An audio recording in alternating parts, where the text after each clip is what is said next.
उपराजधानीत शनिवारी 2 वेगळ्या स्वरूपाचे कार्यक्रम पार पडले.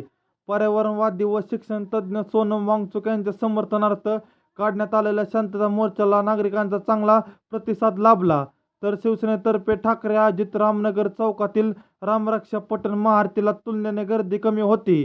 सोनम वांगचुक यांच्या समर्थनार्थ निघालेल्या शांतता मोर्चामध्ये विद्यार्थी, सामाजिक कार्यकर्ते आणि विविध क्षेत्रातील नागरिक मोठ्या संख्येने सहभागी झाले होते.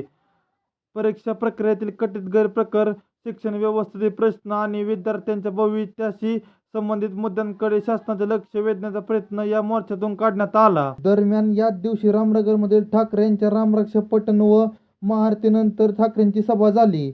याला पक्षाचे पदाधिकारी, कार्यकर्ते आणि समर्थक उपस्थित होते. युद्धाचा फटका थेट स्वयंपाकघराला, खाद्यतेल महाग, सणासुदीपूर्वी गृहिणींची चिंता वाढली. विद्यार्थी हिताचा विषय महत्त्वाचा. एकाच दिवशी पार पडलेल्या या 2 कार्यक्रमांची शहरात चर्चा आहे. प्रत्यक्ष उपस्थितीच्या दृष्टीने शांतता मोर्चाला तुलनेने गर्दी अधिक होती. विद्यार्थ्यांशी संबंधित प्रश्नावर मार्च असलेल्या नागरिक मोठ्या संख्येने त्यात सहभागी झाले होते. दुसरीकडे ठाकरे गटाच्या धार्मिक कार्यक्रमाला पक्षाचे कार्यकर्ते आणि समर्थक उपस्थित होते. तरी पूर्वीच्या काही सभांच्या तुलनेने उपस्थिती कमी असल्याची चर्चा राजकीय वर्तुळात रंगली. या संदर्भात विद्यार्थी संघटनेचे अतुल खोब्रागडे यांनी सांगितले की सध्या देशात नीट परीक्षेचा विषय ज्वलत आहे. त्यावर सर्व राजकीय पक्षांनी एकत्र येण्याची गरज आहे.